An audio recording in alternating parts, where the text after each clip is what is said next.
It hardly looks controversial.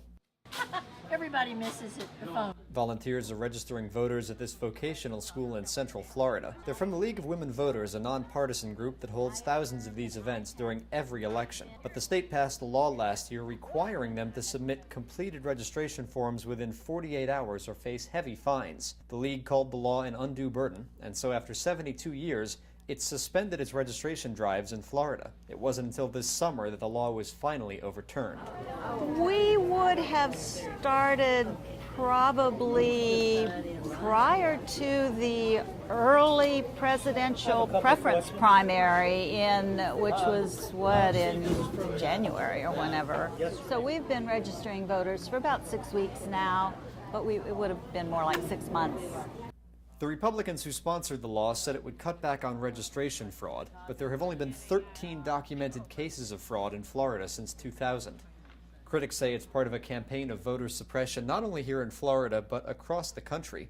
They say these laws will discourage people like John Knight, an Air Force veteran and student who registered to vote here in Orlando. Well, it was very convenient because I'm here till from 7:30 to 2:30.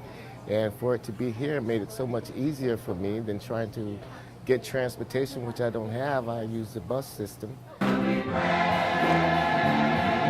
law will also have an impact across town at New Covenant Baptist Church.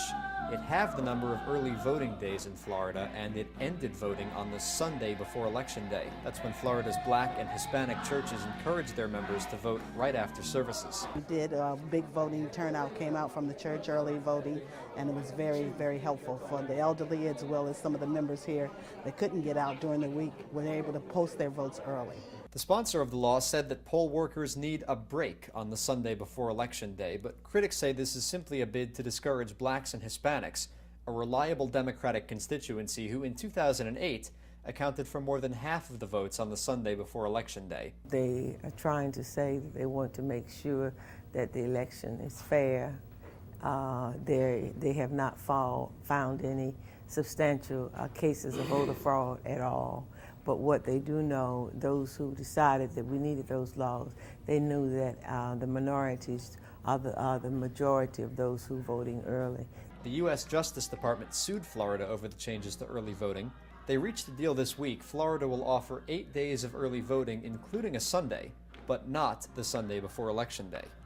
And that has people here worried about what will happen come November. You know, I don't know if people have been discouraged and not doing it anymore. It's just sad, the things that have been done in order to support